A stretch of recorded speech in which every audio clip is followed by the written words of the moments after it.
This is Empty the Bench with Tom Albano and Nick Morgasen. I made it clear that my intention was to play, and my intention was to play for the New York Jets. Okay. And I haven't been holding anything up at this point. It's been compensation that the Packers are trying to get for me and kind of digging their heels in. So I would just, I think it is interesting at this point to step back and look at the whole picture. My side, love and appreciation, gratitude for everything that Green Bay has done for me. So much love and gratitude and just heart open for the Packer fans and what it meant to be their quarterback. Empty the Bench starts now. RELAX. RELAX. RELAX.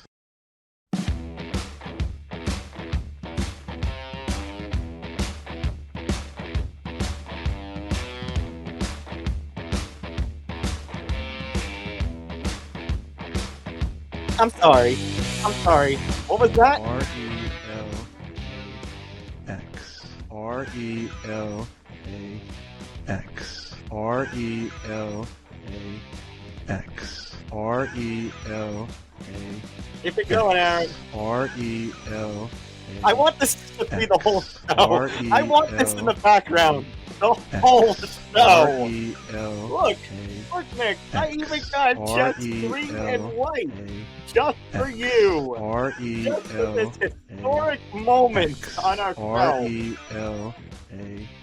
RELAX. REL. Are you done?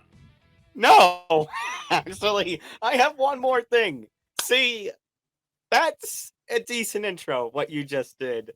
But I think I can top you. I think I got a better introduction for this show. Oh. Oh no. What are you doing? RELAX.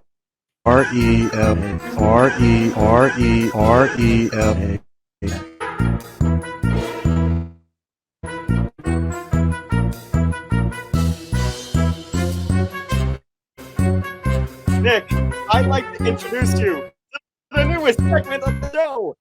Yeah, Country Tight Point.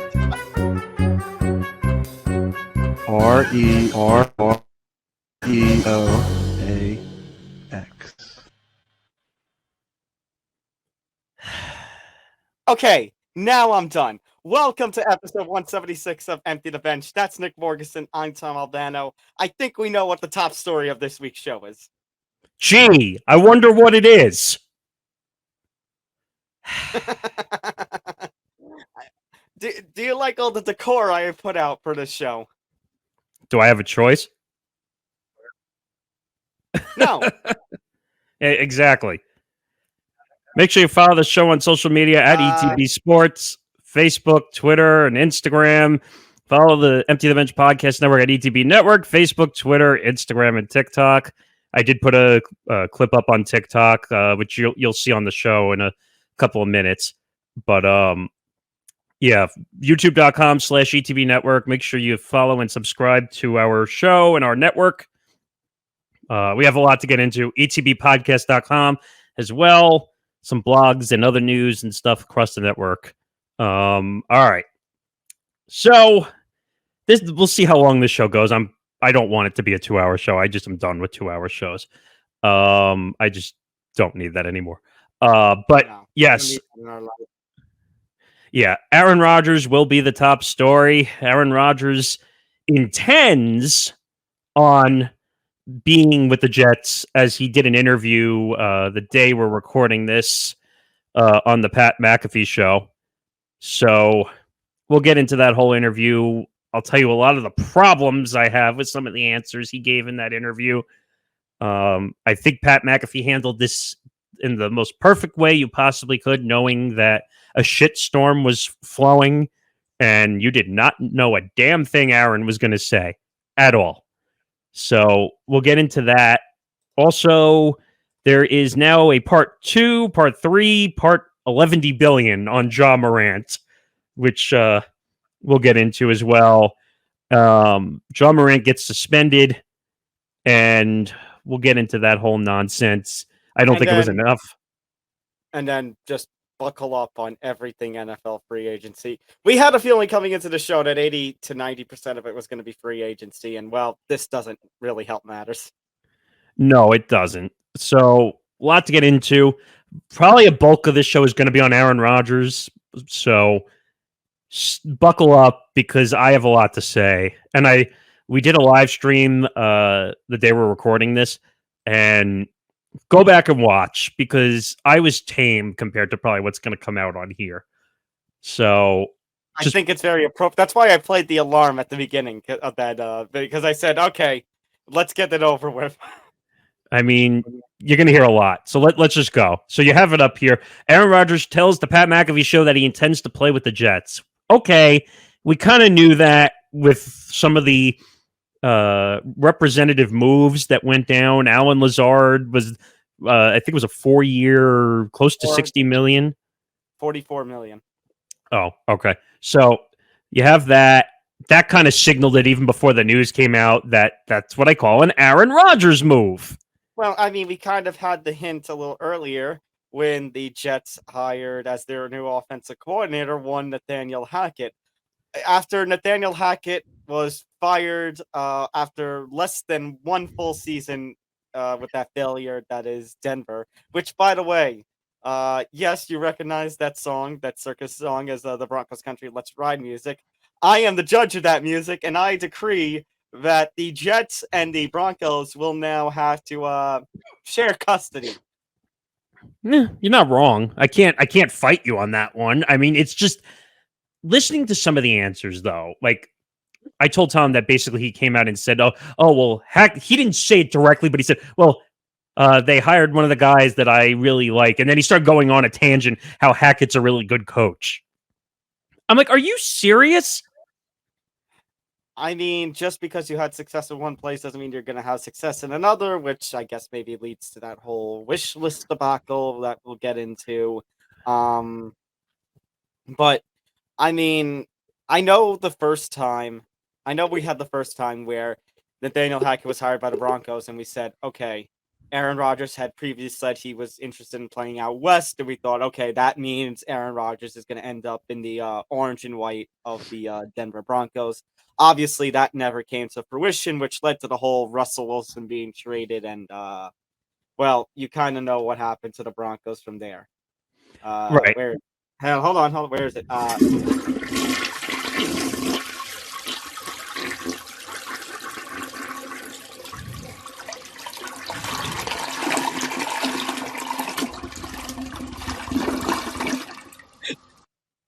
I mean, if you think about it, Aaron Rodgers is a giant turd, so it makes sense.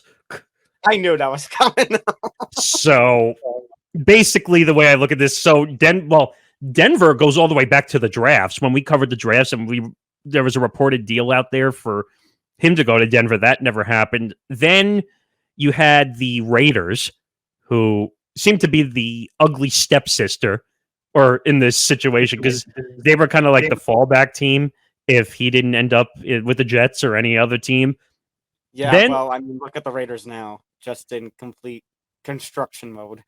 But wait, they got Jimmy Garoppolo! Ooh, but you also gave up Darren Waller for nothing, which, by the way... We'll get to that one in a little bit. Because I was very confused by that. Good for the Giants, but I was very confused by it. But yeah, so this interview went like a full hour, by the way. Like they're a radio show that's really a live stream show that has no clock, so they could literally just go as long as they wanted, basically. But just some of the answers were very confusing. And then they start talking about the darkness.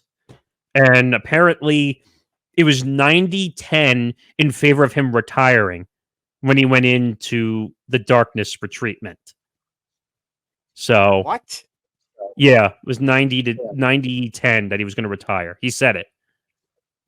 And so he goes into the darkness, and it looks like he's going to retire, and then all of a sudden he sees a light. Well, it gets even better than that. It gets better than that because he said that when I found out that the Packers were trying to shop me, that's when I had motivation to come back and play.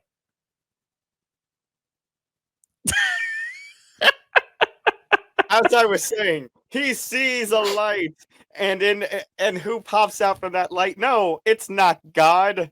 It's Jets ownership. It's Robert Saleh. It's Nathaniel Hackett. And they say, "Come, Aaron, come to us." And it was weird because he was saying like, "Oh well, the way it works is they light a candle. That's the last light you have, and then you blow it out, and that's all the light you have until you come out." Yeah. Are we sure he didn't break up with his witch girlfriend? That was the one before. He's dating a different woman now. I think he's still smoking Are we sure, Nick? Are we sure? Oh man, I don't know, but he's still smoking the Rawaska or whatever it's called. I think he was talking about it. Wait, talking about smoking something? Oh, Aaron, I have some advice for you. Stay off the weed.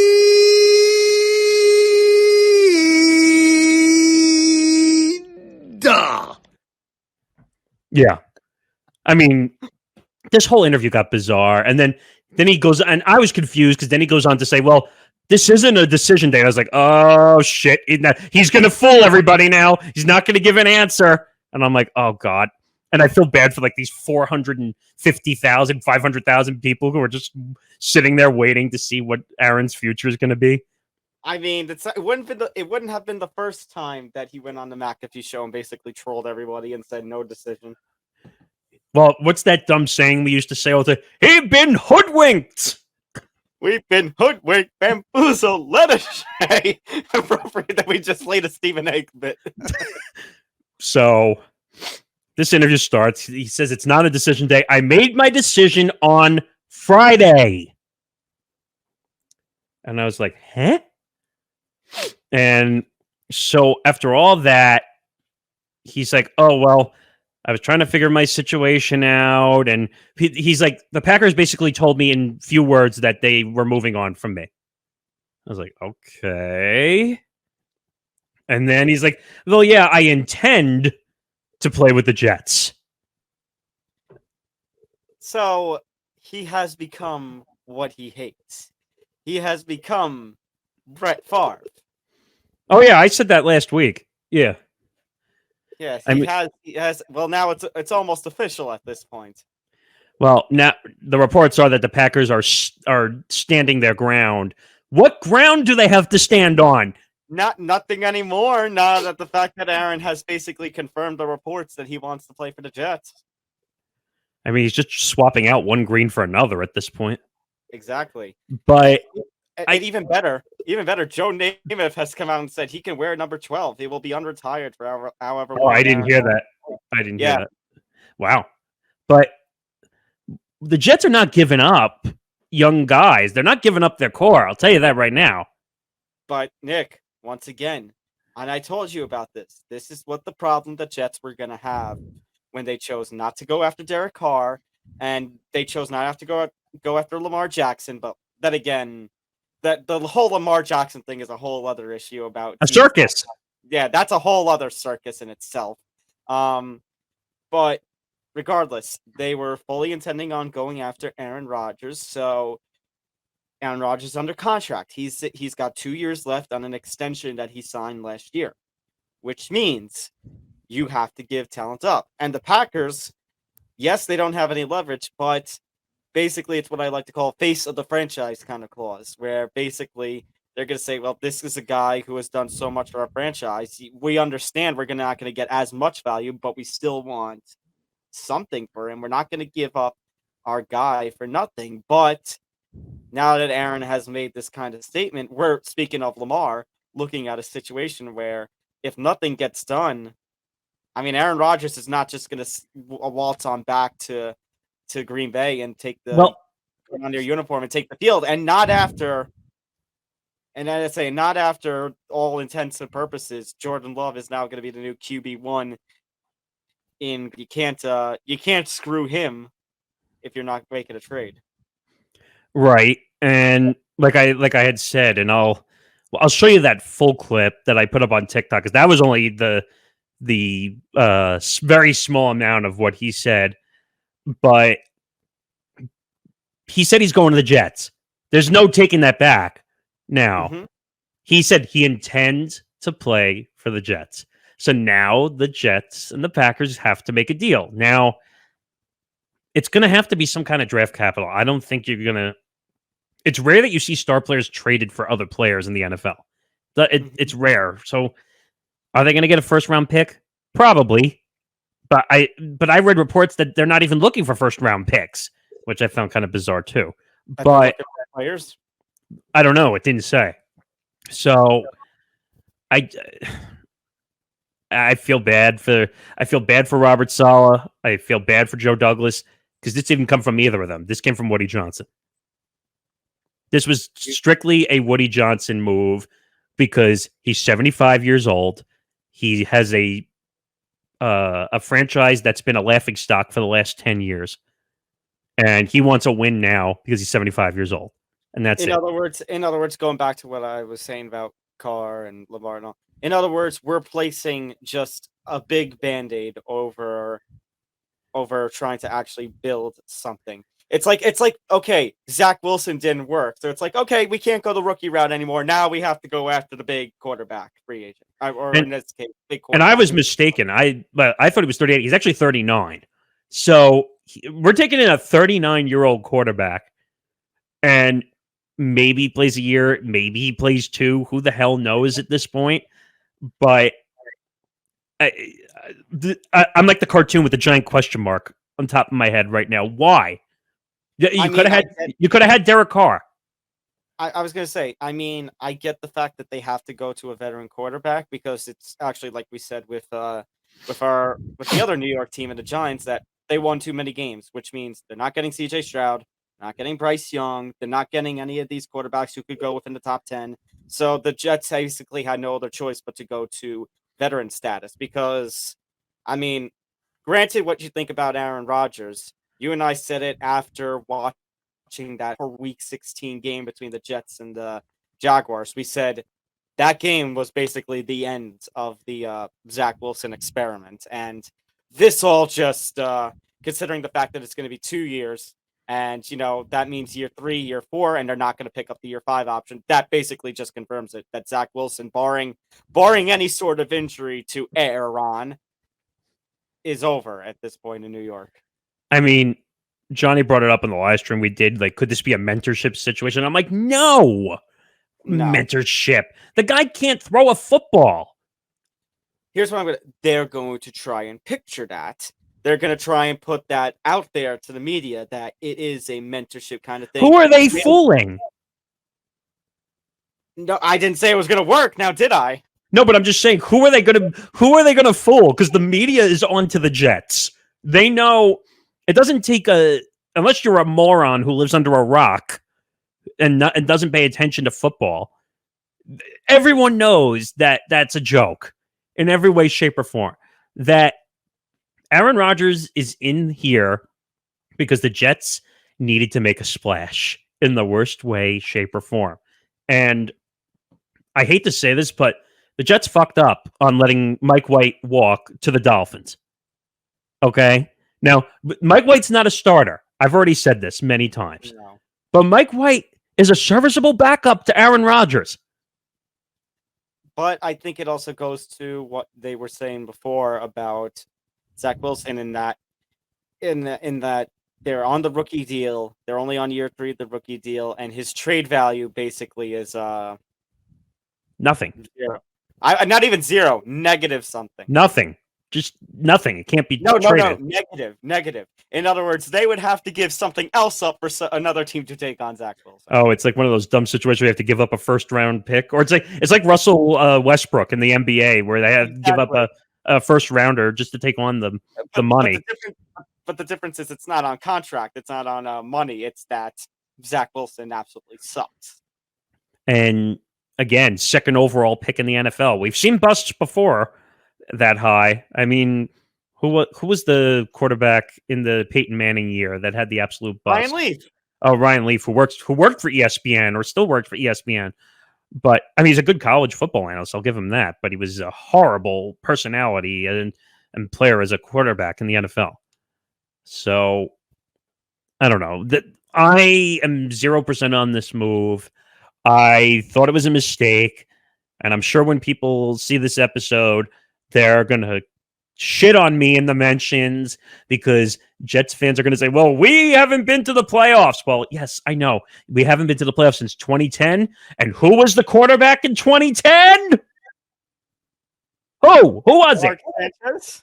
Mark bleeping Sanchez, who's in a Fox booth right now. I was going to say, because the 1 year you had Brett Favre, he, SUCK sucked. Be careful. He might file a lawsuit against you. Oh. Hey, he's taking Pat McAfee to court. That goes to show you that Brett Favre probably has no money anymore. I mean, Brett Favre's an absolutely legendary quarterback, but truth is truth. The 1 year he was with the Jets, he was awful. I mean, great quarterback, horrible off the field personality in every way, shape, or form. All right, let's, you know what? Let's play this little TikTok. Let's play this. Oh, I got it. So before me set this up, so this has the intro in it, but it has a little more to it. So here, you have that thing ready that I told you? Yes. Okay. Clear that my intention was to play, and my intention was to play for the New York Jets. Okay. And I haven't been holding anything up at this point. It's been compensation that the Packers are trying to get for me and kind of digging their heels in. So I would just, I think it is interesting at this point to step back and look at the whole picture. My side, love and appreciation, gratitude for everything that Green Bay has done for me. So much love and gratitude and just heart open for the Packer fans and what it's meant to be their quarterback. And also the reality of the situation, like it is what it is. The Packers would like to move on. They've let me know that in so many words. They've let other people know that in direct words. And because I still have that fire and I want to play and I would like to play in New York, it's just a matter of, getting that done at this point. Yeah, so basically, he's basically said he was being nice and nicely throwing the Packers under the bus. That's the best way I can put that. So he's basically saying that that his career in Green Bay, that his career has been immunized from Green Bay. And you're going to hear those jokes. He does joke towards the end of the interview, like at the very end of the interview, like, were you getting vaccinated? Were you getting all this stuff? I can't remember. And Aaron's like joking. I was like, no. And I'm like, okay. I mean, I'm just waiting. Once he comes here, Nick, I'm just waiting for the first New York Post page 6 headline. I said that. Controversy. I said that. You remember I said that quite a few weeks ago. I said when he comes here, he is going to be the laughing stock of the New York Post, the Daily News, Newsday. Just pick every New York newspaper for most people who are listening to this. I wouldn't say he's going to be the laughing stock, at least not right away. But it's like, when is that first? And I'm not talking about a serious thing. Some stupid, silly thing that we're going to make. That's what I'm talking about. Because you know this, and we both know this, being in the New York media market, that it's always whatever they pick the smallest itsy bitsy teeny weeny thing that they can find, because these newspapers, which are a dying breed, need content. I mean, Nick, just look at the Sports Illustrated reported today about the Yankees and how the Yankees don't pay for team Wi-Fi. Save that for the end if we have time, because that was really funny. But basically, but I'm saying that they take something that's silly and it blows up into a big thing. I mean, just wait. You have two 50,000-watt radio stations here in New York that are going to beat the crap out of Aaron Rodgers if he doesn't play well, including he's probably going to have a weekly spot on the Michael Kay show, if I had to take a guess. I mean, because Daniel Jones has one on the FAN. So yeah, so I guess it would be the Kay show that would have it. Right. So, because the Jets have the ESPN New York has the local Jets rights. So can you imagine if Aaron Rodgers a weekly spot on the Kay show every week? Imagine he and Kay get into something, or imagine he and Rosenberg get into something. Or Don, even Don. Or Don, yeah. I mean, that would be appointment TV and radio for me every day if every week if he was a spot on there, because that would if he and especially if he and one of the guys into a beef. It would be well. That's probably what they want too. That's as sad as that is. No one is entertained by like good conversation anymore. All they want is beefs. That's it. That's all they care. But yeah, he will get crapped on by WFAN, ESPN New York, all the local sports stations here in New York. I don't think he realizes that he's going from Green Bay. No offense. Green Bay is a nice place, and I'm sure there's a lot of things to do there. But this is New York, baby. What? I said a lot of cheese to eat. Well, yes. But this is New York, baby, as they say. Like, you can't walk anywhere without being seen. And you can't go a day without somebody being critical to you on sports radio. I'm waiting for his first interview with the K Show, or even FAN. I don't know if he would go on. I don't know if he can contractually, depending on the rights, if he can go on FAN. But I could just see him going on with Carton and Roberts, and Carton beating the absolute living shit out of Aaron Rodgers. It's not going to end well, but think about it. The Packers were getting all this attention because he was on the McAfee show, so everybody knew. Think about that now. He's going to be a Jet, and he's going to be on McAfee still every week. That's going to be more unneeded attention to the Jets organization. I mean, great for McAfee because his show is just going to continue to blow up. I mean, it's so nuts. I only see downside to this, and I'm looking all over Twitter because I wanted to see like the idiot Jet fans. Well, we're going to make a Super Bowl run. Slow the fuck down. No, because not saying no in that they're not going to have the ability. I mean, if Aaron Rodgers plays like he did a couple years back, where he plays an MVP caliber season, they'll make a playoff. They could make a playoff run, especially because it's 7 teams now from each conference. And honestly, if not for the horrid play of Zach Wilson, there's a chance that the Jets could have made it this past season. Right. Their quarterback situation was the reason they didn't make the playoffs, not the defense. Right. But you also, because I saw a take on there that said, oh, the Jets now have the best coach in the AFC East. Josh Allen would like a word with whoever that person is. Even though I find it hilarious that the Bills had to restructure his contract a few days ago. Yes, but I still think that even with Aaron Rodgers here being the very experienced quarterback, I think Josh Allen is still number 1. Aaron Rodgers would be number 2. I think Tua could be number 2, but as we've talked about, and we'll bring up to again, the concussions are going to be a concern entering the season. I mean, I was looking at the opponents. Johnny and I were looking at the opponents. They don't have the schedule, but apparently they have the opponents, which I don't know how that's possible. But no, that's always determined at the end of the last season. But I read that we have the AFC East, I think, this coming year. Well, so we're in the AFC East. I mean, not the AFC East. Excuse me, NFC East. The NFC East. Yeah, so we're gonna have Daniel Jones versus Aaron Rodgers too. But Giants versus Jets instead of Giants versus. So, of course, for some reason they're calling that a road game against the Giants. Go figure. But it's really there is a designated team. There is a designated. I know. It's just, to me, it's a 50-50 game, like Johnny said. To be honest, but to be honest, they better freaking win 10 games with Aaron Rodgers, and they better make the playoffs. I haven't seen. Hang on. Okay, so they have the NFC East. You have the Falcons. Oh my God. Yeah. The Broncos, the Browns, the Raiders. Okay, the Chargers, Chiefs, Bills. Okay, well, Bills. Chargers they can beat. Chargers I could see. Chiefs, no, sorry. The problem is Aaron Rodgers thinks he's better than, oh my God, why am I forgetting names? Patrick Mahomes. Mahomes? Yeah. Yeah, well, you know what? When Patrick Mahomes can win a Super Bowl without Tyreek Hill, while being hurt. Yeah, I think that's something that needs to be talked about. You can definitely beat the Cowboys. You can definitely beat the Commanders. The Texans, you better beat. So let's see. That's 1, 2, 3, 4, 5, 6, 7.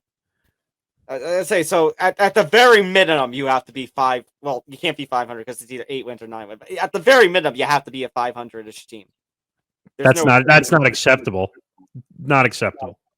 They better win 10 games. Their expectations went from being here to here. Well, I mean, when you sign a quarterback like Aaron Rodgers, yes. I mean, but again, is this just a short-term solution? Somebody like, going after Lamar Jackson or something would have been a more long-term solution for you. Why not Derek Carr? I'm going to say this a million times. You could have had him for 4 years, and if you played your cards right, you probably could have had him for another 2, at least.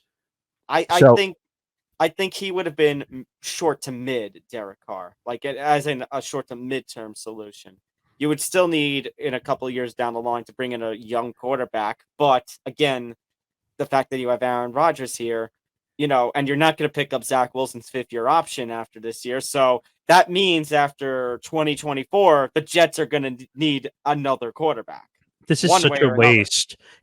Financially, draft capital, this is such a waste, in my opinion. And like I said, Jets fans all over social media, oh my God, we're finally going to be able to compete. You competed last year. You could have made the playoffs last year. And granted, there is, again, some upside to this, but there is also a lot of risk here. I mean, and this is going to sound cliche, is the risk worth the reward? Only if you get back to the conference championship, in my mind. But everyone's, and like I heard it on the K show, they're like, well, they got to go to the Super Bowl. No, they don't. They just got to compete. I mean, it'd be nice if they went to the Super Bowl, but again, I think for the second year, if he comes back for a second year, then yeah, it might have to be Super Bowl or bust. But this first year, when you're trying to get back to the playoffs, I mean, look at the Giants. We didn't think we were going to even make the playoffs, and we ended up going to the second round. And another thing that really annoyed me, and I saw this on social media, was Woody Johnson is making this a Jets-Giants thing. And I'm like, hold the phone. Wait a minute. First of all, you're not even close. You're not even in the same sniffing ground as the Giants. I was going to say, well, worry about yourselves first. No, that's what I'm trying to say. Like I said, how many Super Bowls have the Giants won the last 10 years compared to you? The same. Oh, well. Is it that the last years? 2012 was the last. So all right. In general, he's owned the team a lot longer, but okay, yeah, but stretching back to that 2011 season, 1-0. So Giants still have more. So my point is, worry about your own fucking team. Don't bring the Giants in. The Giants. First of all, if you really want me to point out something that's frustrating in this regard, who made the playoffs last year? The Giants. Okay. Case closed. That's it. And by the way, we were talking about a Super Bowl run. Yeah. Meanwhile, in your conference, you have the defending Super Bowl champion Chiefs with Patrick Mahomes. You're in your own division. You have the Bills with Josh Allen. You're gonna have the Dolphins with Tua, and over in the same conference, but not the same division. Let's see. You've got as I mentioned, the Chiefs, Joe Burrow, and the Bengals. Well, I would say Lamar Jackson, but I don't think Lamar Jackson's even going to play in 2023 if he's stuck in a Baltimore uniform again. But you're going to have Justin Herbert and the Chargers. There's a lot of competition. That's the point you're trying to make. Yeah. Yes, there's a lot of competition. Really talented competition. Right. And it's just people need to hit the brakes a little bit, because as Aaron Rodgers, definitely a championship pedigree. Yes, not arguing with you on that. But if you think he's going to, should the expectation be that they have to make the playoffs? They have to make the playoffs. If they don't make the playoffs this year, it's a failure. It's a massive, massive. Do I have to say it again? Massive failure. 39-year-old quarterback. We have no idea what you're giving up in this trade. And the Packers have said, we're sticking our feet in the ground on this deal, even though they have no leg to stand on. Good luck. I mean, what can you do? I mean, All right. It's a Should we bad talk move. about the wish list? Yeah, go ahead. Okay, let's talk about the wish list. So part of this interview, you had Aaron Rodgers crapping all over the media, mentioning Adam Schefter, and that Adam Schefter had his phone number, which was hilarious. Somehow, I mean, the tweet was hilarious afterwards. Lose it. Yeah, take my phone number and lose it. Essentially, I don't remember exactly what it said, but you know what? Adam Schefter's a little bit of a creepy guy, to be honest. I mean, he's great. He's great at his job, but he snoops in places he shouldn't. Also, giving supposedly gifts of his sources. Which, by the way, he has to have some really good sources if he's able to get Aaron Rodgers' phone number like that. I'm surprised that he knows someone who has Aaron Rodgers' phone number. I guarantee you that person, when they find out who it is not going to be Aaron Rodgers' friend anymore. But that's not. But he wasn't the main target. He was a target, but he was not the only target. The other target was Diane Rossini of ESPN. Yeah, because she is the one who reportedly put out a report that explained that apparently Rodgers gave a wish list to the Jets to entice him to come to the team, and on that wish list included Alan Lazard, Randall Cobb, Mercedes Lewis. So basically the 2020-2021 Green Bay Packers. As much as that team stunk. And by the way, they ended up signing Alan Lazard to a 4-year, $44 million deal. Granted, I was talking with a colleague, and I think my colleague put it best. You know what role he's going to fit? He's going to fit the Corey Davis role.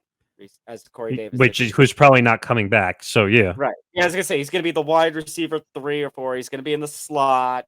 He's not gonna be the main guy, but he's gonna be serviceable as a depth receiver.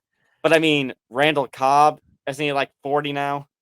Something Mercedes like that. Lewis. But here's the interesting. Also, supposedly on this list, Odell Beckham Jr.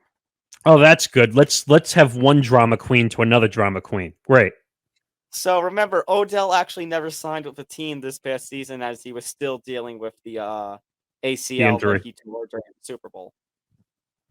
Yeah, I mean, I'll tell you right now, if you thought it's unwatchable now, if Odell Beckham comes in here, you're going to have 2 drama queens butting heads. You're going to have tabloid central in the Jets locker room.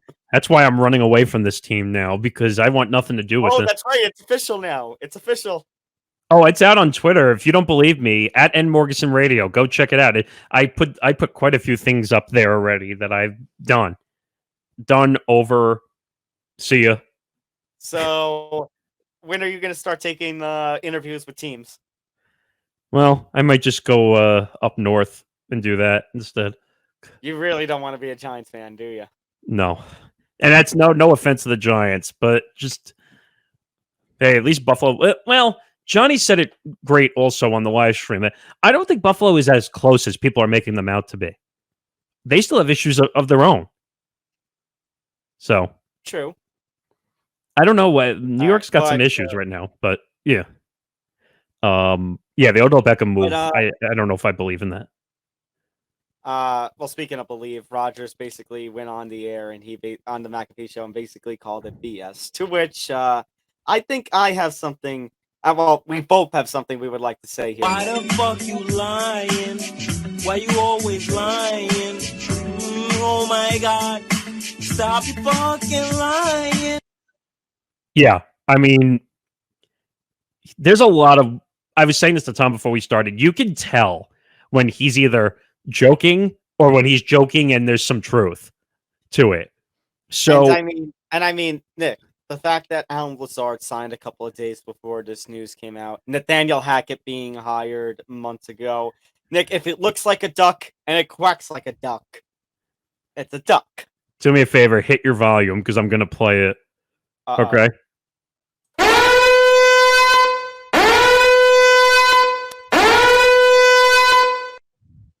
Now, the reason I say that is because there's BS, and the BS alert is now out. Because for him to say that he doesn't have demands, and of course, when you, not just football, you could say MLB, NBA, NHL, whatever. A star gets what he wants. Okay? So don't give me this bullshit that you're telling me you didn't have demands that you wanted.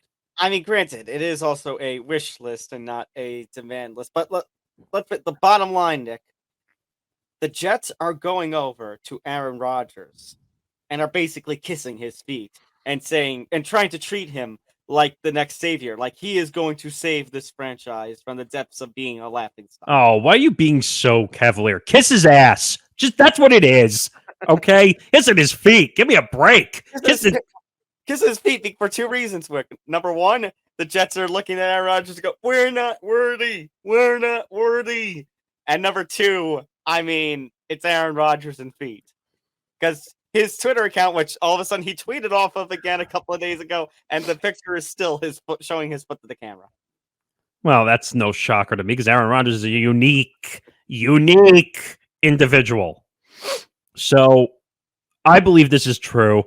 He went on and said that this is nowhere near the truth, which to me means it's true. Because when he says that something is nowhere near the truth, I believe it's true.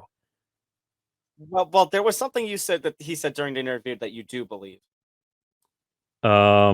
Which part were you talking about? I don't know. We were having the pre-show conversation. He said there was something about it that there was something. I don't know if it was about the list, but he said something during the interview, and you're like, okay, I can kind of see that. I'll have to think about it for a second. But the Hackett thing was another thing as well. That he was trying to defend Hackett. I was like, come on, man. You're going to defend a guy that was horrible as a head coach in Denver? I'm going to repeat what Johnny said on the live stream. So, is this a situation where, let's say they don't get the 10 wins and miss the playoffs? Do you think Robert Saleh gets thrown under the bus? I mean, we've seen him throw other coaches and other people under the bus. And then Nathaniel Hackett moves up into the head coaching position. If they do it, it's just that's what always happens. Like you hear the screams from the outside and the Jets. We're 0-3. Panic! Panic! And I'm like, which is funny because again, there was one time where the Packers were 1-2, and he said the little something. What did he say? Oh, that's right. RELAX. And I'm going to hear that more because now he's in New York. So now we're going to see it more often. So great. Thanks a lot, Aaron. You ruined my fucking life. Great. I guess from the standpoint of you're gonna choose a different team to support. I have to at this point. I'm not getting behind Aaron Rodgers. I mean, let me clarify one thing. Aaron Rodgers is a good quarterback. He's won multiple MVPs. He has a Super Bowl ring. It's not that I don't think he's a good quarterback. It's you don't want to deal with the headache. Yeah, I just don't want to deal with all that bullshit that comes with it. Because, like I said, you're going to hear him on both radio stations. You're going to see him on every newspaper. Twitter is going to be even worse now because he's in New York. And now the window for the Jets at this point, I mean, it's opened, but it's one of those cases where it could close very quickly again. It's Indiana Jones with the rock, with the boulder following them down the hill. You've taken the jewel that is Aaron Rodgers, but now you're going to have the big boulder that's coming after you. I mean, it's rolling slowly at a snail's pace, but in a year, it's going to almost crush you if you don't get out of the way of it. All so, right. I think we've talked enough about Aaron Rodgers. I think so. All right, let's talk about some of the other moves that happened with the start of NFL free agency, Nick. I think as much as we want to go to free agency, the second biggest headline of this, that it looked like if the Aaron Rodgers thing wasn't going to come down, this was going to be the top story. The Chicago Bears have officially traded the number 1 pick of the 2023 NFL draft. I think this is the first time in about 7-8 years that we've seen a number 1 pick get traded. I think you're right. I think yeah, go ahead. I want to say it was like 2016 when like Goff was number 1. That was a trade that the Rams had. I'm trying to look it up. Oh, it's 2016. Yeah, 2016 when the Titans traded the first pick to the Rams. Yeah, and that's when Goff came in. I mean, who knew it was going to turn out as bad for the Rams as it did? But I think that the Bears made out on this. Yeah, I think they do. The Bears get DJ Moore, number 9, number 61, 2024 first and a 2025 second. So I think the Bears made out on it because, Nick, I kind of implied that we were talking in the past about them trading the number 1 pick. I had said, well, I mean, if the Raiders are in on it to get a young quarterback, then maybe they traded the number 1 pick there so they can get and get Devontae Adams, another weapon for Justin Fields. Well, DJ Moore, I think, is another acceptable wide receiver 1 or 2 option for the Giants fucked up there. I really do, because I disagree. Not that. Listen, you're right. It's bad, but it's not, I think, completely the Giants' fault. Because now I question. Here's the Panthers. We're not gonna trade DJ Moore. We're sticking our heels. That he and a couple of they are untradeable because he is gonna be the face of our rebuilding franchise. And here you go, giving him up, with a bunch of other draft capital to get the number 1 overall pick. Yeah, you know what my answer to that is. Look at all the failure. Because Scott Fitterer is trying to basically keep his job as a Carolina general manager. First of all, I feel bad for anybody in that organization and management because before the owner passed away, I can't remember his name. Hold on. Yeah. Okay. Continue. Jerry Richardson. I do have a. Yeah. That's it. Go ahead. What were you going to say? Okay. Well, I'll say I do have one counterpoint though, and that is, over the past 24 hours, we've seen some moves that the Panthers have made in free agency, and I'm actually like Andy Dalton? Well, Andy Dalton. I mean, Nick, that's the lowest of that. I'm just kidding. Miles Sanders, Hayden Hurst, Von Bell, and supposedly are in talks with Adam Thielen. We'll talk about him in a little bit. Honestly, that's not bad for a franchise. Who's the quarterback though? They're gonna pick either CJ Stroud or Bryce Young. They're leaning right now towards Stroud, although we have heard rumors about them potentially trading down. Which, Nick, you know what I think? You know what I think that is? The fact that Houston won Week 18 and basically fucked themselves over from getting the number 1 pick. And you know what they're doing? They're looking at Houston and go, ooh. They're trying to see how desperate Houston it would be to move up 1 spot. It's not going to happen. I don't think it's going to happen either. I think if the Bears take if the Panthers take CJ Stroud, I think the Texans will be just fine taking Bryce Young. I mean, does anyone really want to go to the Texans right now? That's like a volatile franchise. I mean, no one wants to be the quarterback after Deshaun Watson left there. So I definitely agree that I think the Bears won this trade, but I think the Panthers helped themselves a bit with some of the moves that they've made so far in free agency. And now it depends on, where they go from here. Because granted, Nick, what have we talked about with the NFC South? Very weak division. It's very open there. They could win. I mean, if they're going to keep making moves like this, they might put themselves in a position to win the division. But they need a quarterback, and signing Andy Dalton as a backup, that they need to figure out who their starting quarterback is going to be. I'm telling you, it's going to be Stroud. It's going to be CJ Stroud. Yeah, but you're going to throw him in right away? Yep. Or they're going to give Andy Dalton a couple of games before they put Stroud in. I mean, we've seen it before where they throw rookie quarterbacks into the mix, but I don't know. They're making a lot of moves. I feel like a lot of these guys are taking money deals. Also, I'm noticing that in NFL free agency.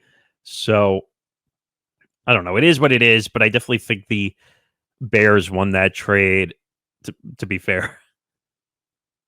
And also, it turns out that's not the only quarterback move in the NFC South, because hours before we started recording, Nick, the Buccaneers have decided on, well, I shouldn't say they have decided, because Kyle Trask is going to be in a quarterback competition. Who is he going to be in a quarterback competition with? Baker Mayfield, who signs a 1-year deal with the team. Hey, a prophecy that you had was fulfilled. He has inherited the Buccaneers franchise. Holy shit, you're right. I did say that.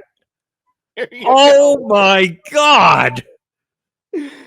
Now that you said it, watch him lose the quarterback competition to Kyle Trask. Oh, Kyle Trask is going to get the job. They're leaning that direction already. I think he got a 1-year, $8 million deal, which could be up to 10, they said. Another, I don't know if you had this quarterback move down. I'm thinking quarterbacks, but Jacoby Brissett. Did you see that he signed with the Commanders? Well, you know what? We don't have to worry about the Commanders this season. I think he signed a 1 year. I forgot what it was, 7 or 8, which I think could also go up to 10, if I'm not mistaken. So, hey, you know what? He deserved to get a contract. I don't know if the Commanders is a big step up from the Browns. I don't know. As far as Baker goes, I mean, you know what?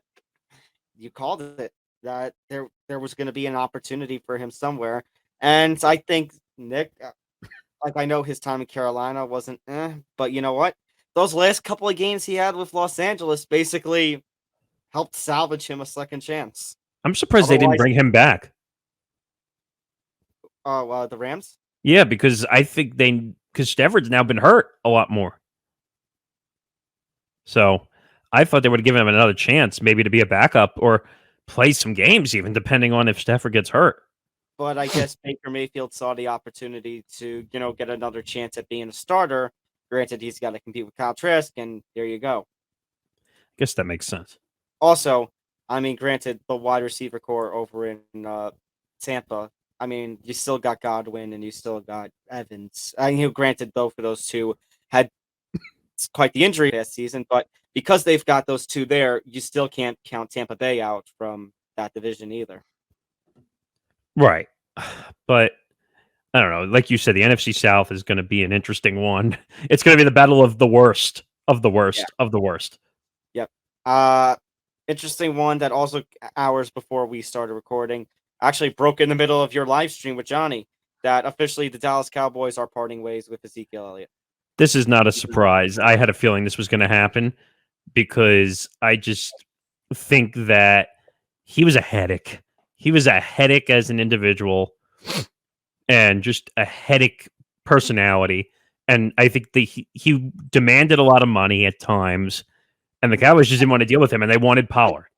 I was gonna say I wouldn't go that far with his personality. However, it is clear that his production has dropped over the last couple of years, and with that, I mean Tony Pollard has been, steadily on the rise as a quiet, person who could be the running back one, and now he is going to get the opportunity to be the running back one over there. Tony Pollard has been putting in a lot of work over the last couple of seasons, especially during a time when Ezekiel Elliott was hurt.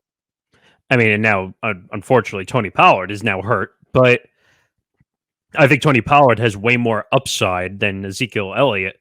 And how much of the ego and the celebrations can you take if your production is not up? If your production is up, then you get away with way more bullshit that you're putting up with. That being said, he still when you even said it before, when he is in the red zone, he can find the end zone. So he is one of the best red zone running backs in my opinion. You're down in the 20, he will score. That's what he does. So maybe there will be a team who takes a flyer on him. I think you're going to see him as a third down guy. Like if you need a first down or if you really need a touchdown, putting him in the red zone, that's his area. I mean, I would have said the Saints, granted the consideration that Alvin Kamara may not play, but you know what? The Saints just signed Jamal Williams to a 3-year deal after Jamal Williams kind of beasted out in Detroit this past season. So that's a little shocking because they must know something about Kamara to sign another running back to a 3-year deal like that. I mean, granted, even without the legal issues, Kamara this past season was god awful. Now, granted, granted, I don't know if that's just him or just the team around him because that's New Orleans is a real concern, even with Carr there. Right, and I think Kamara is going to get suspended at least 6 games next year. Yeah. So, for one of my favorite terms this week, conduct detrimental, that term has gone around quite a bit this week. So, I don't know. We'll see what happens. The running back market is interesting this free agency period. Okay, so actually, since you said the running back market, before I get to a couple of the other big moves, let's do mention that the Chargers have reportedly give Austin Eckler permission to seek a trade, and the Titans are actually looking to shop Derrick Henry around. So we might see we might not be done with the running back market. We might see plenty more running back moves. Of these two, the Henry one makes more sense. Yeah, I think the Titans are kind of realizing that their window is basically shutting, if not absolutely shut. It kind of just makes sense to see what you can get for Derrick Henry because Derrick Henry is still a beast at this point. I mean, they released Taylor Dwan, who was on a pretty decent size contract. And Ryan Tannehill is kind of a bust now, has not really done much. Trade Derrick Henry high when his value is high. Maybe you get 2 number ones, maybe if you're lucky, or a first and a second, maybe. But the Austin Eckler situation is crazy with the Chargers. I mean, I think part of that has to do with a certain Brandon Staley being the head coach. Maybe. They're a team. They kind of remind me of the Bills, and the reason I say that is because they're both high expectation teams over the last couple of years. Everyone thinks they're going to run away with their division and that they're going to make long runs, and then they don't do it. So, I think though that granted, Nick, I think if you're say somebody like Joshua Kelly, I mean, this is a huge opportunity now if Austin Eckler gets traded to step into that kind of role. But I mean, the Chargers, you would think, Nick, that after the embarrassing choke that they had to the Jaguars in the playoffs, that Brandon Staley would have been fired, especially after the fact that he let his starters play and get hurt in the Week 18 matchup that they didn't even need to play.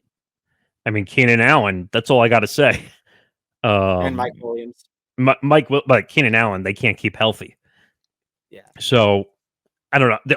The Austin Eckler one, I guess, makes sense because he's finally seeing the writing on the wall. Like, they keep saying we're good, but then we don't compete and we don't win. I mean, you guys freaking gave up a 28-0 lead. Yeah. I mean, if you can't hold a 28, if you can't hold a 28-0 lead, you're fucked. That's it. Oh, I think you're more than fucked. Other news: Jalen Ramsey shipped to Miami for Hunter Long and a 3rd-round pick. I think that was pretty damn cheap for somebody the caliber of Jalen Ramsey. Yeah, I mean, holy Dolphins is what I'll say. First of all, with some of these moves that they're making, like I respect them that they're making all these moves. They're still not going to win. I still think Buffalo has the better team. I could see a scenario where, kind of like what we were thinking last year before the Jets and Patriots choked it away, that at least 3, if not the whole AFC East, could actually make the postseason this year.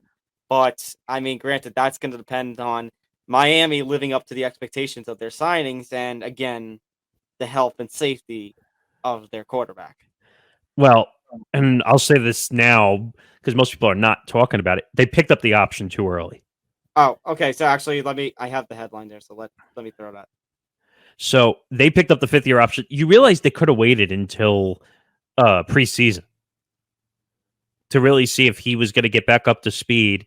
Because someone who has 4 concussions, I wouldn't be so quick to give him the $25 million or whatever they had on his option. I mean, granted, when he's healthy, he is one of the best young quarterbacks in this league.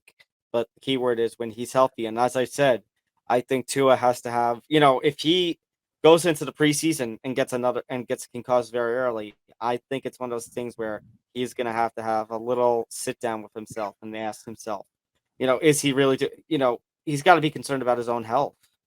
I wouldn't even say concussion. If he gets any other injury, I would just be like, you got to go. You got to go. Like I don't care if it's a concussion. I don't care if it's an arm injury. I don't care what it is. He's an injury magnet, and that is not good. And I don't know. I mean, I'm looking at it from the concussion standpoint of, too much head trauma. You gotta be able to have a life after football. You can't just keep coming out onto the field and getting your head run.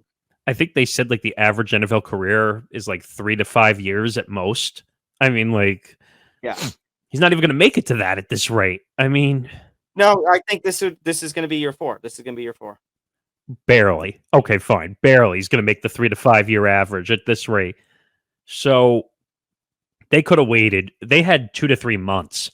They could have waited to pick this up to say, hey, go out there in the preseason, show us you're not going to get hurt.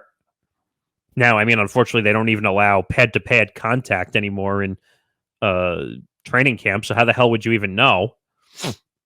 So I think they jumped the gun on this one because that's $25 million that's now on their cap that they could have given to a whole heck of a.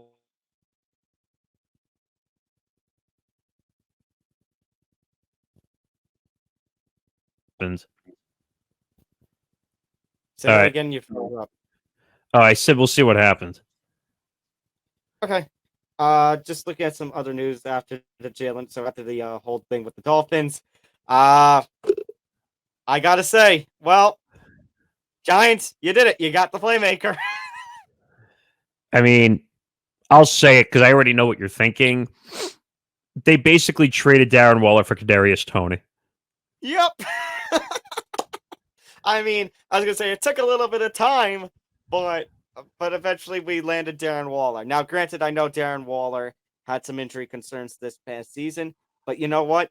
Let's be honest with ourselves. I think for Darren Waller, it was time for a change of scenery. That the Raiders, because the Raiders basically gave him up for nothing. I think the Raiders are kind of understanding that where they're going is nowhere, and so they needed to get some capital. So trading away Darren Waller, I think, was a fine move for Las Vegas. I think maybe they traded him for a little too cheap. I think if you're the Giants, this is, if you're Joe and Brian, you did it again. You did it again. You ended up getting somebody that we didn't think was going to be possible, and here he is. So now, this is what I will say, because considering what we talked about last week, now the pressure's on Danny. Here you go. You got a playmaker. All you need to get is another wide receiver. And Nick, they also picked up a couple linemen. They pick up that linebacker from the Colts. Yeah, they did. Well, while you're looking that up, some financial numbers just came in on some of these. Who? Bobby Okereke. Oh, right. So what I would say is that I saw some numbers on some of the Miles Sanders deal just came in for the Panthers, $25 million over 4 years. Mm-hmm. And then the Patriots signed James Robinson for 2 years, max value.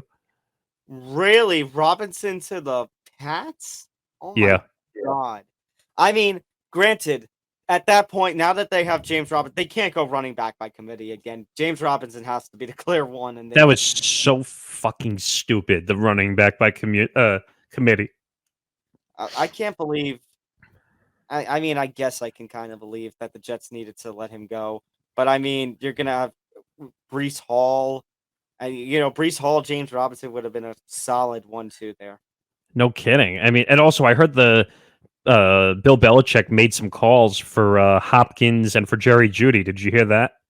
I heard Jerry Jeudy is still rumored at this point. So this is at the point of we're recording. So we don't know. Maybe by the time we air, Jerry Judy's been traded. But apparently the Broncos country, let's ride. Guess what they want for Jeudy? What? They want a first. No way. Get the fuck out of here. Well, Denver should get nothing. That's what they get for trading away their pick to the Seahawks, who now made the playoffs and get a top 5 pick. That sounds about right. Pete Carroll is laughing at Russell Wilson again. Mr. Unlimited. That's going to live in infamy through this network forever, I tell you. I actually showed a couple of my classes the Mr. Unlimited video. Oh God! What did they do? We're talking about we're starting Dr. Jekyll and Mr. Hyde. So we talked about the egos. So I showed him the video of Mr. Unlimited. Oh my God! I said that's the most cringe quarterback you'll ever see in the NFL. Now, excuse me, Nick. After the show, I'm gonna go do high knees around my bedroom. Oh God! All right, what's next? Okay. I was gonna say, well, the Raiders kind of realized the direction that they're going, And that's why, Nick, they've signed Jimmy Garoppolo to a 3-year, $67 million deal. I love Jimmy G, but you poor soul. Wait a minute. What the fuck, McDaniel? Wait, what? I mean, really? Like, and by the way, I couldn't believe I was saying, like, the Jets could have had this guy, but I guess the Niners had no faith in Jimmy G, did they? Which means, who is the Niners quarterback?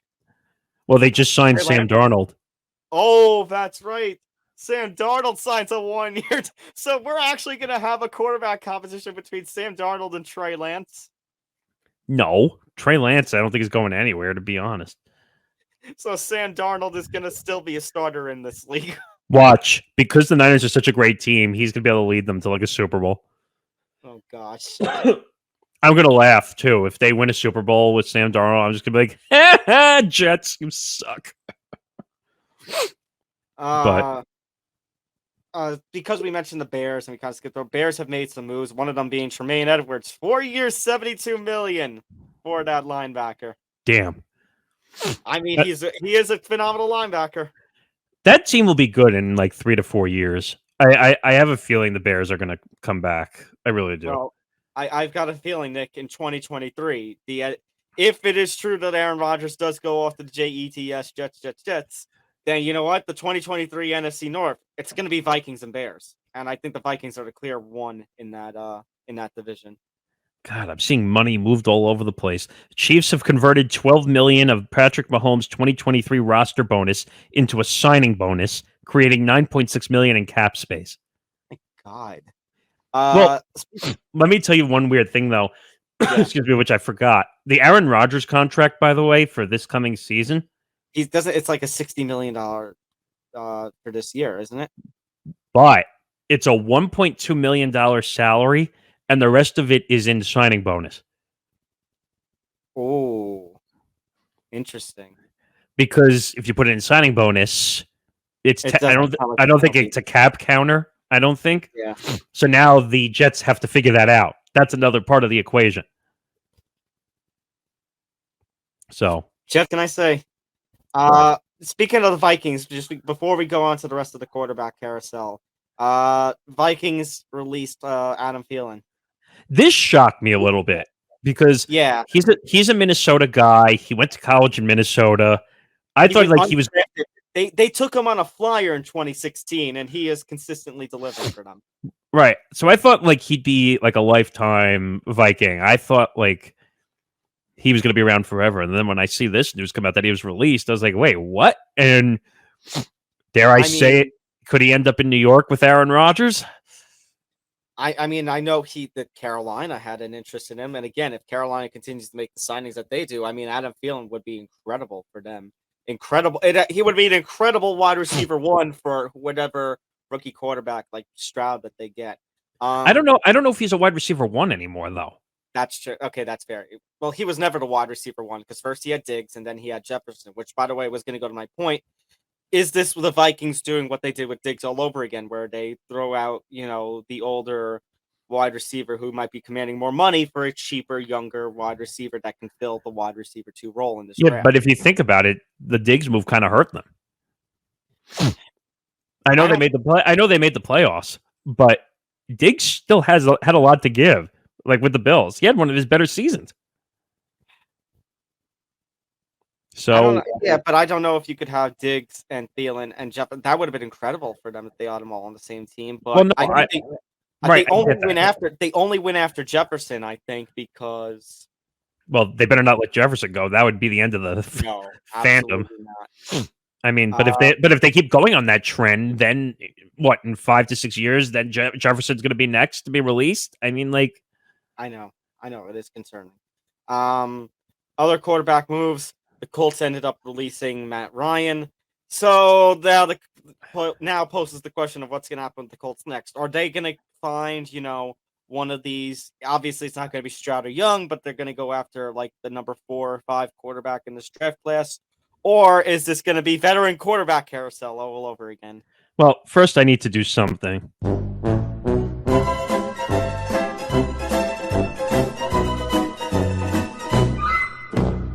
Now, you're probably wondering why I played that, because... Oh, I know where you're going with this. So, I have to give his agent a lot of credit.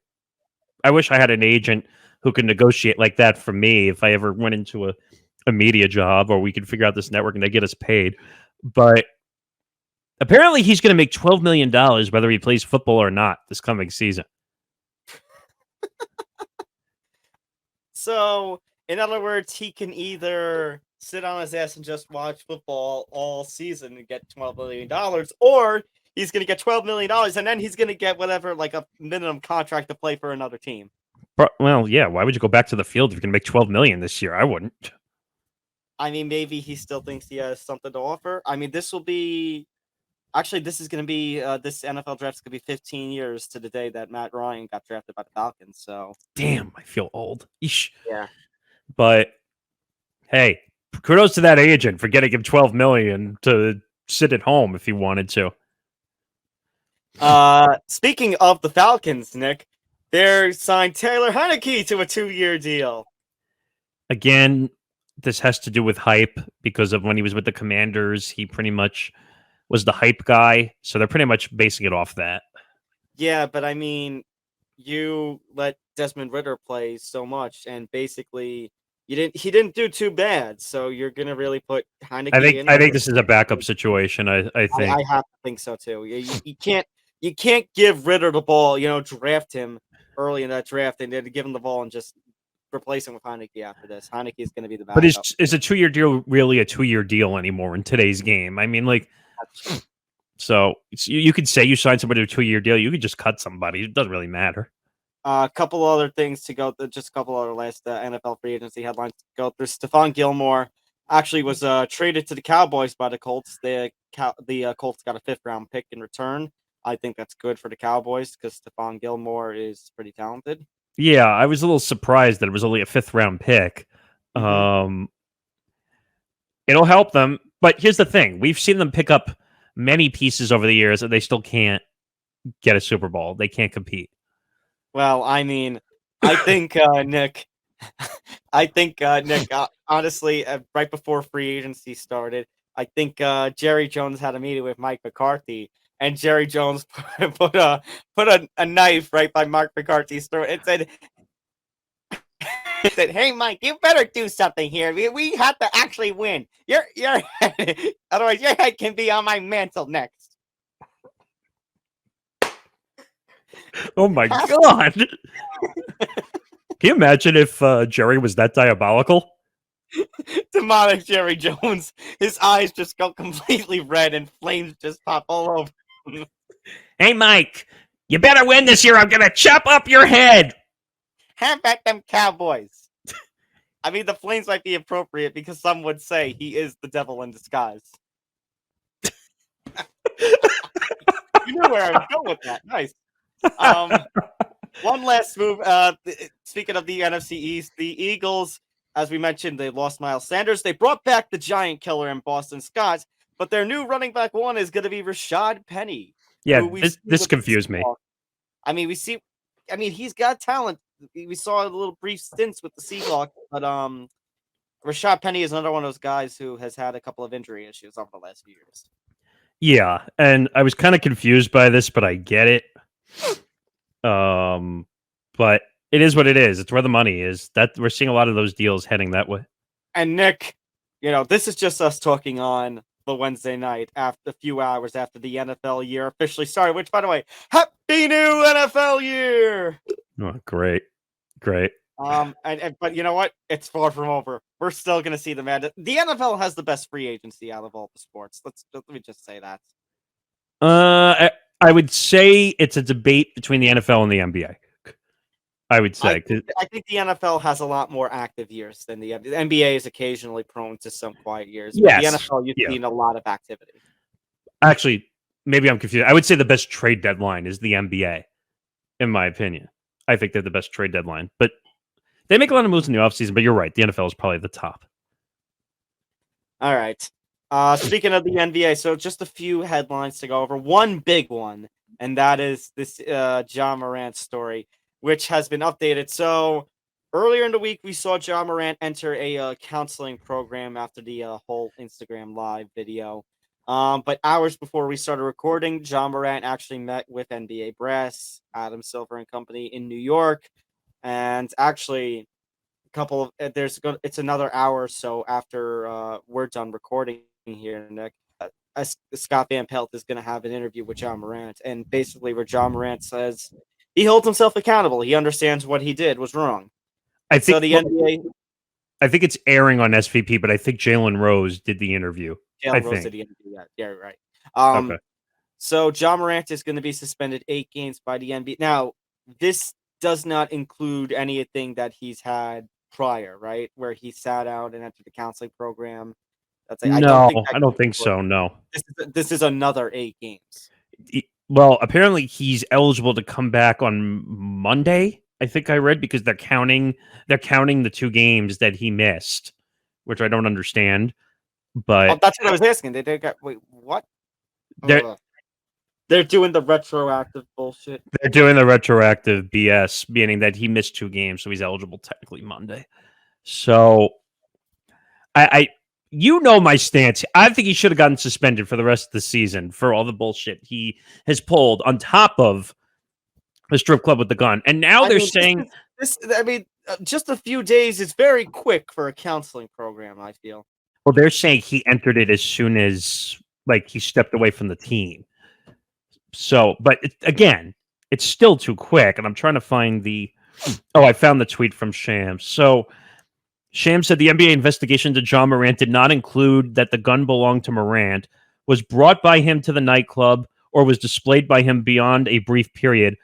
Quote, also did not find that Morant possessed the gun while traveling with the team or any NBA facility. So maybe there was somebody else in the club who he was with, a member of his entourage, if you will. Yeah, but he had the gun. That's all that matters. The gun was on him. I mean, you might know this better than me. It could be someone else's gun, but if you're waving it around and you're a threat to people, who are they going to blame? The person who's holding the gun. I mean, they'll blame both parties, honestly.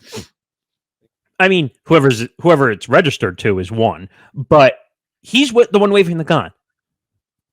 But again, I guess if that private business has no rules on guns at this point, it's just nothing they could really do. Okay, and the strip club owner is a piece of shit because he sold out to either TMZ or Daily Mail or whatever publication, and then it ended up with pictures of him in the New York Post. Okay? So who's the asshole here? Is it John Morant? Is it the strip club owner? Who is it? Yes. Yes. That's the problem. 8 games is not enough. He should have been suspended for the whole season. He doesn't, because I guarantee you what he's thinking. Well, 8 games. I guess I could just go take a week off. I'll come back. Nothing's going to happen to me. There you go. I'm doing it for you already. It is a slip up. Adam Silver has not gotten these wrong. We'll go back to something you said a while back, which was the whole thing on where Adam Silver came into the league to become the commissioner. And he said, I'm going to batten down on everything that happens in the league. And now it's just, c'est la vie. That's life. He doesn't care. It's that song. That's life. That's all that I need. Yeah.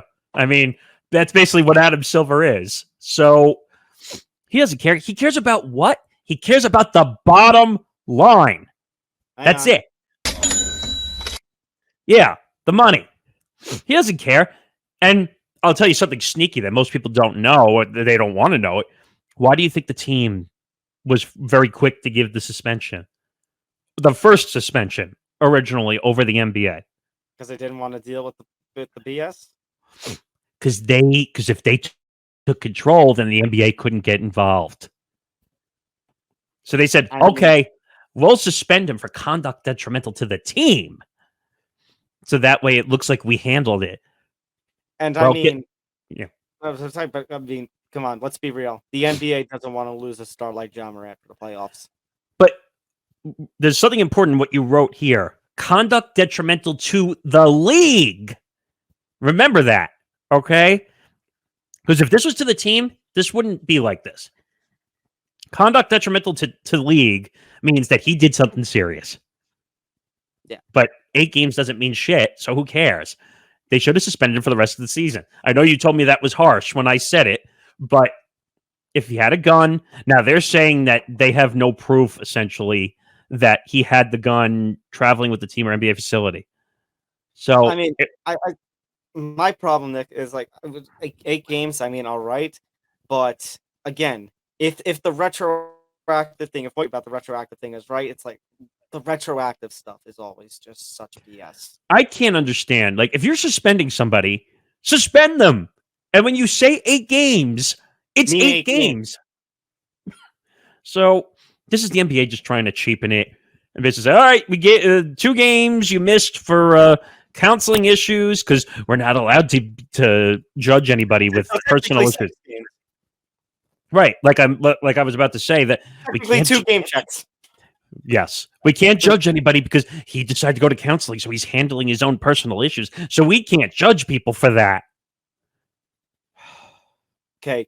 Couple of baseball stories to end our show. Wait, really? Yeah. Diamond Sports Group is officially filing for bankruptcy protection now. MLB is preparing to take over broadcasts for the affected regional sports networks, but in a statement that just came out like 24 hours ago, MLB is basically saying that they're going in with the intention that those regional sports networks, the Bally Sports, they will air games. Well, I'll do it now. Because this is going to turn out horrible. If MLB has to take over these broadcasts, they're not going to retain the people, are they? They're not. So what is it going to be? It's going to be a bunch of voiceless broadcasts? That's the only thing I can see at this point. MLB's not going to pay them. Well, we'll figure out what happens next. I mean, we'll see what happens. We're getting closer to the season, Nick. We're 2 weeks away from opening day. By the way, this doesn't just affect MLB. This just happened to be what came up because of the bankruptcy filing. It's affecting 16 teams in the NBA. Well, I was going to say, I mean, the NBA and NHL are a month away from playoff time. We don't want to see these regional sports. I mean, granted, everything is going to go when playoff time comes for NBA and NHL. Everything goes to the national stuff broadcast, anyways. But I think after the first week, everything becomes national in the NHL, if I'm not mistaken. Mm-hmm. So after the first round broadcast, the first round broadcasts are local, but the quarterfinals on is all national for the NHL. So to them, it's not going to matter at one point. I mean, they'll have time to figure it out, but with MLB, it's a problem because the whole regular season, the regular season is essentially local. That MLB is like the only one that really plays local all year, except for the playoffs. So they got to figure out something because the only ones that are going to survive are like the Yes Network, SNY, the teams in Los Angeles, except for the Angels, because I think the Angels are a Bally sports team. The Dodgers have their own network. The Cubs have their own network. So any ones that have ownership in their own networks, then it doesn't matter. They're going to be fine. It's the ones that don't are going to have a problem. But honestly, Nick, even with the ones like the Yeses and the SNYs, I mean, how much longer are they going to last? I mean, Nick, MSG, you saw like a week or so ago that MSG Plus, yeah, MSG Plus, like this is just the direction that everybody's going in. So how much longer, Nick, is the concept of a regional sports network really going to exist? It's tough to say because if you get rid of the TV aspect, which is what a lot of these companies are doing, it's kind of like when, and I hate to use this example, when Howard went from free radio to Howard Stern, I'm talking about free radio to Sirius. Now, if I remember correctly, he was averaging about 20 million listeners a week on free radio. When he went to satellite, now, don't get me wrong, the number I'm about to say is not bad, but he went from 20 million to about 7 or 8 million, which is a pretty steep drop off. And then over the years, I was going to say, sorry, but there's probably a lot more money to it. There's more money to it because people are paying a subscription fee, and that's what keeps Sirius on the air. Sirius is having its own issues right now because they just laid off almost 500 people, which, by the way, no talent, all producers, but And that's the other thing. The talent doesn't get touched, whether you go plus platform or whatever platform. It's always the producers and the people who do all the grunt work are the ones that get affected. So how long do I think it's going to be? It's going to be in the next couple of years. I think you're going to see what happens in the NFL where everything is national. Everything is national. You don't have local except for radio. And radio's going away. So the only way you're going to be able to watch stuff is either by streaming or by TV going forward. MLB has a huge problem because they're a localized content business. One last thing. Freddie Freeman, injured during the World Baseball Classic. I'm trying to have a look at the injury. And it was a wrist injury, right? He's expected to be right. Dodgers first baseman Freddie Freeman expected to be ready for opening day. So apparently he avoided something major. Well, yeah, I think it was a wrist injury. And this is a problem I had. This is a problem that Johnny had from Game On. His mentions got destroyed, by the way, because he made a comment about the World Baseball Classic, which I think he was right about. And I'm trying to pull it up as we speak. But there's a huge issue. Who's responsible for the injuries if they happen in the World Baseball Classic? Is it the national teams? Is it the Dodgers? Who's responsible? I think at this point, Nick, it's if they get hurt, sucks to suck. It's basically the player assumes the risk. I understand, but I wonder if these guys have to sign waivers to play in the WBC. I don't know if we could find that information. I don't know.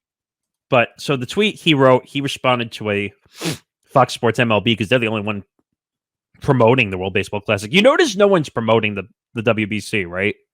MLB is. Fox is.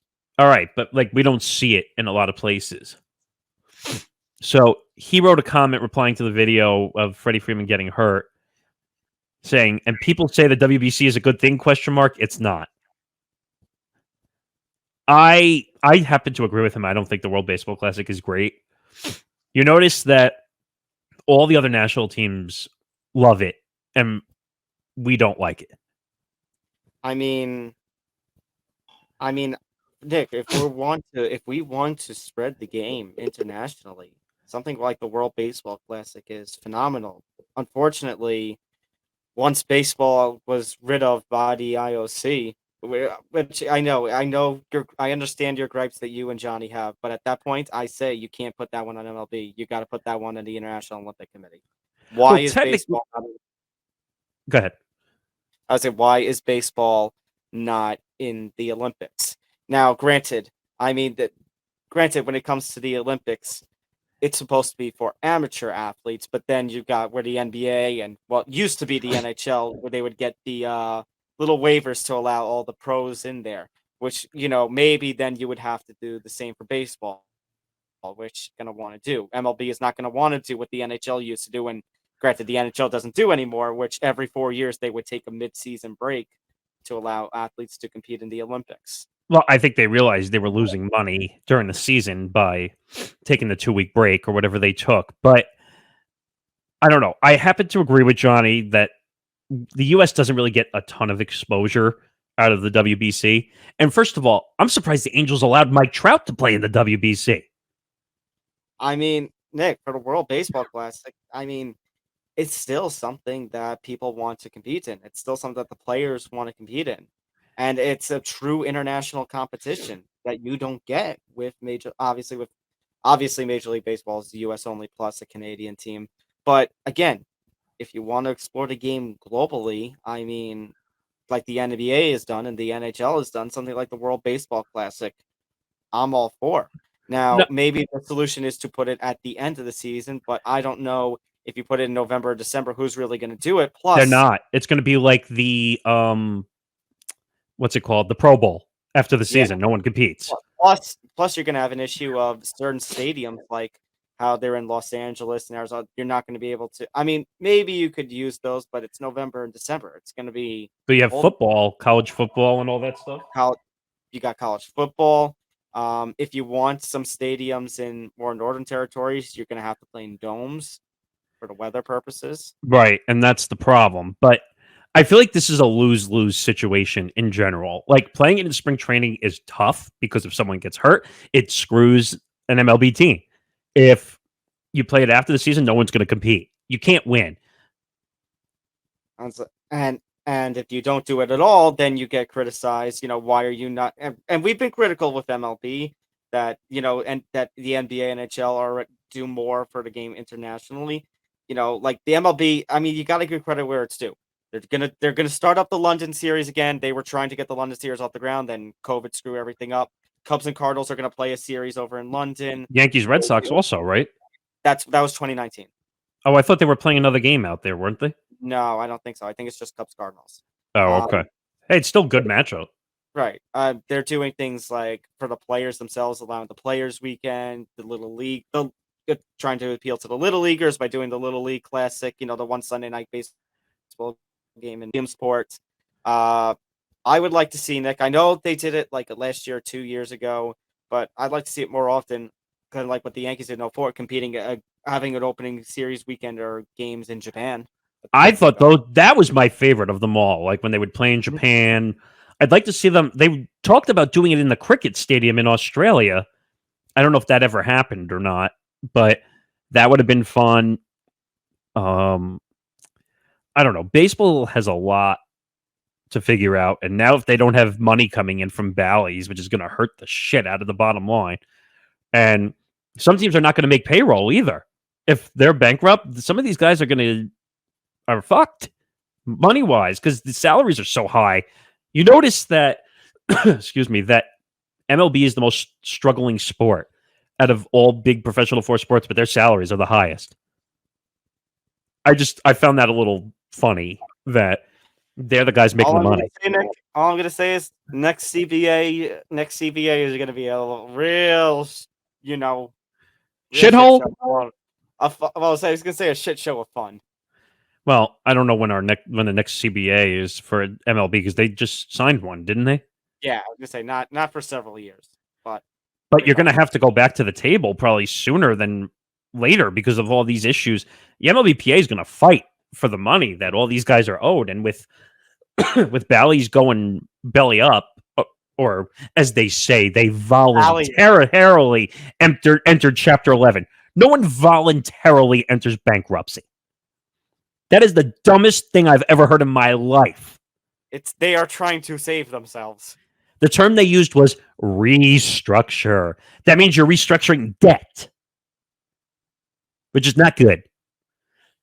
All right. That's going to do it for this edition of Empty the Bench. So one more time, make sure you hit that like button. Make sure to subscribe and hit the notification bell so you get notified of everything here at the network from Empty the Bench, Game On, MMA Outsiders, Fruity Cereal, and more. Make sure to hit the subscribe button. Subscribe to us here at youtube.com/ETB Network. Follow us across social media at ETB Sports. Follow the network across social media at ETB Network. You see our Twitter scrolling on the bottom right there.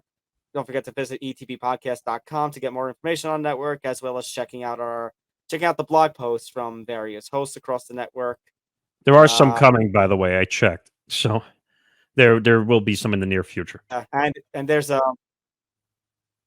And there's just going to be, more content with the network. Obviously, you had a lot of content this week. This was a very, very packed episode with all the NFL free agency moves. Also, we have March Madness, which Johnny was on top of for the first round brackets. Now, he made an interesting point.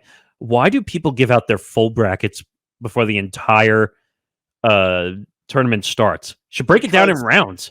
Because, Nick, of the first four matchups where 4 seeds have to be determined, but then first round matchup, there's a first 4 matchup today on March 15th, and then March 16th we go right into the first round. So that's not a lot of time for us to fully get brackets. But then again, I guess it's only 4 spots compared to the whole tournament. So, oh God, they're talking about making it 90 to 96 teams in the next 2 years. I was like, go away. Well, why don't we just put every team in? Why don't we put hundreds of teams in? We'll play for 5 months. We won't care about any other sport.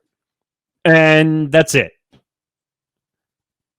All I know is Hofstra beat Rutgers in the opening round of the NIT, and I'm all for it. Well, yeah. Wasn't that your secondary school? What happened to Ryder? They lost in the conference tournament, and they didn't get a postseason bid. So, Oof. once again, Ryder loses in the quarterfinals of the conference tournament. That's all right. At least your school cares. LIU doesn't do shit. All right. I think that's enough for today. So, for Nick Morgasen, I'm Tom Albano. We'll see you next week on Empty the Bench. Take care, everybody. RELAX. Oh, I'm sorry. You know what? I have an idea. I think I have an idea for a little add-on to the music. So I'm gonna say good night, everybody. We'll see you next week. RELAX. RELAX. RELAX.